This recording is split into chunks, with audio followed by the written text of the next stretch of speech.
Hello friends, welcome to this channel stock market info. तो चलिए friends, आज का ये वीडियो स्टार्ट करते हैं। इस वीडियो में फ्रेंड्स हम बात करेंगे एक कंपनी को लेकर जो है टू व्हीलर कंपनी, ठीक है।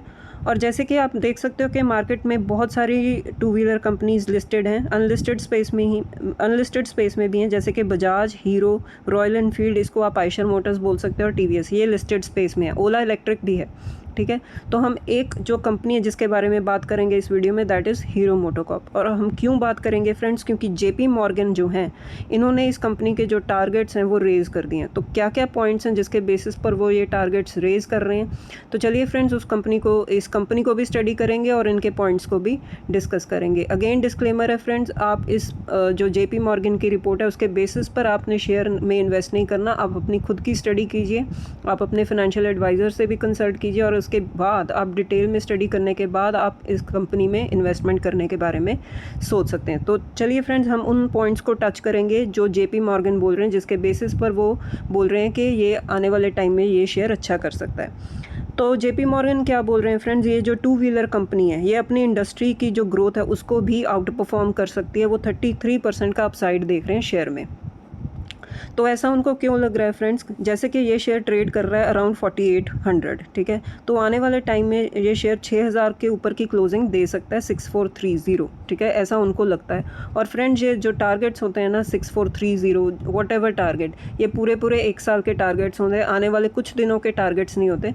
तो ये भी आप नोट डाउन करके चल सकते हो, ठीक है। तो अब जेपी मॉर्गन ये बोल रहे हैं कि उनकी जो इंट्रैक्शन हुई थी मैनेजमेंट के साथ, तो उनको ये लग रहा है कि जो डोमेस्टिक टू व्हीलर की मार्केट है वो वैसे तो ग्रो करेगी 7 से 8% तक, जो ओवरऑल मार्केट है डोमेस्टिक टू व्हीलर की, ठीक है। लेकिन ये कंपनी जो है ये अपनी पूरी इंडस्ट्री को आउट परफॉर्म कर सकती है। तो क्या क्या पॉइंट्स उन्होंने रखे हैं आगे, कि एक्सपोर्ट्स जो है, ये कंपनी जो एक्सपोर्ट करती है वो आने वाले टाइम में एक्सपोर्ट उनके ग्रो हो जाएंगे 42% तक between financial year 24 and financial year 26। जो उनके एक्सपोर्ट ग्रो हुए हैं 42%, आने वाले टाइम में ये जो मोमेंटम है एक्सपोर्ट्स का ये सस्टेन रहेगा कंपनी का, ठीक है। तो ये जो एक्सपोर्ट्स का फिगर है उन्होंने बताया 42%, ये आने वाले टाइम में भी कंपनी सस्टेन रखेगी, ऐसा उनको लगता है। नेक्स्ट है फ्रेंड्स, वो ये भी बोल रहे हैं कि जो कंपनी के मार्जिन्स हैं वो अंडर प्रेशर रहेंगे, क्योंकि जो पेट्रोल डीजल के प्राइसेस बढ़ रहे हैं या जो क्राइसिस आ रहा है, इन्फ्लेशन आ रहा है इसकी वजह से, तो आने वाले टाइम में जो इनके मार्जिन्स हैं अंडर प्रेशर रहेंगे। लेकिन जो यहाँ की गवर्नमेंट है वो PLI स्कीम्स इंट्रोड्यूस करती रहती है फॉर इलेक्ट्रिक व्हीकल्स, जो आने वाले टाइम में इन कंपनीज़ को सपोर्ट करेगी और इम्प्रूवमेंट करेगी आने वाले टाइम में, ठीक है फ्रेंड्स।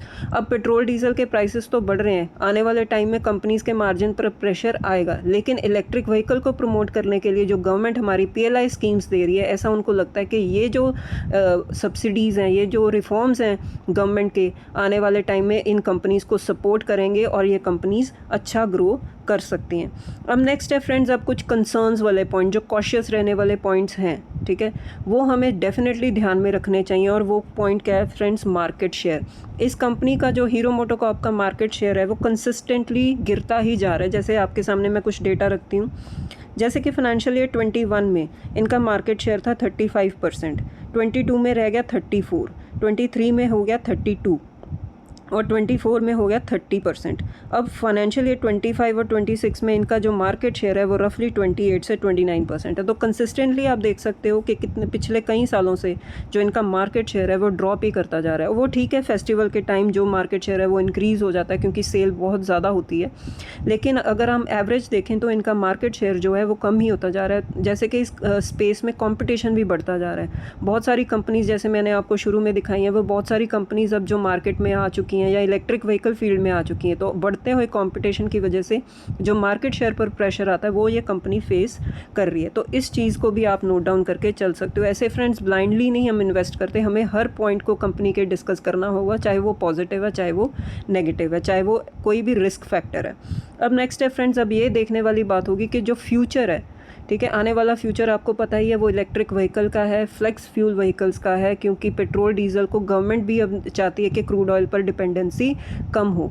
और अगर जो गवर्नमेंट जिस चीज़ को सपोर्ट कर रही है, हमें भी उस फील्ड पर जाना होगा, तो हमें भी उस रास्ते पर जाना होगा। तो उस चीज़ को लेकर ये कंपनी क्या कर रही है, फ्यूचर को लेकर ये कंपनी क्या देखती है, क्या सोचती है, तो कुछ इसके बारे में भी पढ़ते हैं फ्रेंड्स। जैसे कि इस कंपनी ने first mass market E85 flex fuel भी लॉन्च किया। मैंने भी कुछ न्यूज़ इस अपने चैनल पर फ्रेंड्स कुछ वीडियोस में शेयर की थी कि कैसे हीरो मोटोकॉर्प अब फ्लेक्स फ्यूल व्हीकल में एंट्री कर रही है।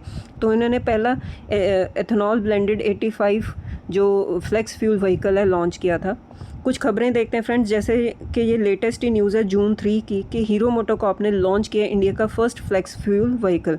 उनकी जो वेरिएंट है E20 से लेकर E85 हर वेरिएंट को वो कवर कर रहे हैं, ठीक है। और उनका इंजन जो है वो कंपैटिबल है हर वेरिएंट को लेकर, तो इसको भी आप नोट डाउन करके चल सकते हो। जो इन्होंने फ्लेक्स फ्यूल व्हीकल लॉन्च किया था, नितिन गडकरी जी और यूनियन पेट्रोल मिनिस्टर जो है हरदीप सिंह पुरी जी, वो भी प्रेजेंट थे उस टाइम लॉन्च पे, ठीक है। तो आप इसको भी नोट डाउन करके चल सकते हो, ठीक है। और जो हीरो मोटोकॉर्प है वो बहुत ही ज़्यादा एग्रेसिवली फ्लेक्स फ्यूल व्हीकल्स को लॉन्च कर रही है, क्योंकि अब इंडिया पुश कर रहा है एथेनॉल मोबिलिटी। हमें पता ही है कि क्रूड ऑयल पर डिपेंडेंसी कम करने के लिए हमारी गवर्नमेंट जो है, ठीक है, वो चाहती है वे कम से कम हम पेट्रोल डीजल की यूज़ करें, ठीक है। ज़्यादा से ज़्यादा इलेक्ट्रिक व्हीकल को यूज़ करें, फ्लेक्स फ्यूल व्हीकल्स को यूज़ करें। इसके लिए इन्होंने बहुत सारे इंसेंटिव्स भी दिए हैं। जैसे कि रिसेंटली उन्होंने जो है ड्यूटी भी वेव कर दी थी, एक्साइज ड्यूटी, जो फ्लेक्स फ्यूल व्हीकल्स के जो वेरिएंट्स हैं उस पर ड्यूटी भी उन्होंने वेव कर दी। तो ये आने वाले टाइम में ये बहुत सारे डिसीजंस फ्रेंड्स गवर्नमेंट लेगी, जिसके मतलब उनमें से एक डिसीजन ये भी है कि फ्लेक्स फ्यूल व्हीकल्स को ज़्यादा से ज़्यादा प्रमोट करें, ठीक है। और जितना ज़्यादा ये हुआ उतनी ही ड्यूटी वेवर भी मिल सकता है। तो अब ये कंपनी उस फील्ड में एग्रेसिवली काम कर रही है। तो आने वाले टाइम में ये देखना होगा कि अब ये कंपनी कैसे उस फील्ड में ग्रो करती है, ठीक है, और कैसे अपने मार्केट शेयर को इंक्रीज़ करती है। अब फ्रेंड्स कुछ पॉइंट्स आपको जो कंसिडर करने हैं वो ये है कि आने वाले टाइम में जो फ्यूचर है, जो इंडिया का फ्यूचर है वो किस में है, इलेक्ट्रिक व्हीकल्स और फ्लेक्स फ्यूल व्हीकल्स। उसमें ये कंपनी कितना ग्रो करती है, कितना मार्केट शेयर अपना इंक्रीज़ करती है, ठीक है, ये आपको देखना पड़ेगा आने वाले रिजल्ट्स में। सो डेफिनेटली आप इस कंपनी के रिजल्ट्स को ट्रैक कीजिए। जस्ट JP मॉर्गन ने बोल दिया कि इतनी अपसाइड आ सकती है शेयर में, तो फ्रेंड्स ये जो रिपोर्ट्स हैं ना ये चेंज भी हो जाती हैं। ज़रूरी नहीं होता कि जो उन्होंने बोला है उतना ही चेंज आएगा। हर कोई गलत भी जा सकता है, सही भी जा सकता है, लेकिन आपको इनके रिजल्ट्स ट्रैक करने हैं, उसके बेसिस पर आपको डिसाइड करना है कि इस कंपनी में जाना चाहिए कि नहीं जाना चाहिए। जैसे कि इन्होंने हीरो मोटोकॉर्प ने 5.70 लाख यूनिट के डिस्पैचेस किए हैं मई, सिर्फ मई मंथ में उन्होंने इलेक्ट्रिक व्हीकल की जो ग्रोथ है, जो डिमांड है, उसको मीट करने के लिए 5.70 लाख यूनिट्स डिस्पैच किए। तो एग्रेसिवली ये कंपनी काम तो कर रही है उस फील्ड में, लेकिन आने वाले टाइम में रिजल्ट्स देखने पड़ेंगे, क्योंकि बाकी कंपनीज़ भी हैं फ्रेंड्स, ठीक है, कंपटीशन बहुत है, वो बाकी कंपनीज़ भी तो अपॉर्चुनिटी लेंगी। तो हमें ये देखना पड़ेगा कि बाकी कंपनीज़ के कंपैरेटिवली ये कंपनी कितना अच्छा परफॉर्म करती है, ठीक है, और कितना अपना मार्केट शेयर ये इंक्रीज़ कर पाती है आने वाले टाइम में। तो ये पता चलेगा हमें रिजल्ट्स देखकर, ठीक है फ्रेंड्स। तो इस कंपनी को हमने डिटेल में डिस्कस किया। आप इस कंपनी की बैलेंस शीट जाकर पढ़ सकते हो, प्रॉफिट एंड लॉस स्टेटमेंट पढ़ सकते हो, और कंपनी की मैनेजमेंट जो फ्यूचर की गाइडेंस जो देती है, कॉन कॉल जो देती है, उसको भी आप जाकर पढ़ सकते हो, सो दैट आपको एक आइडिया मिल जाए कि इस कंपनी में इन्वेस्ट करना चाहिए कि नहीं करना चाहिए। तो ठीक है फ्रेंड्स, अगर आपको ये वीडियो अच्छा लगा हो तो वीडियो को लाइक कीजिए, शेयर कीजिए, चैनल को भी सब्सक्राइब कीजिए। तो मिलते हैं नेक्स्ट वीडियो में। Till then bye bye.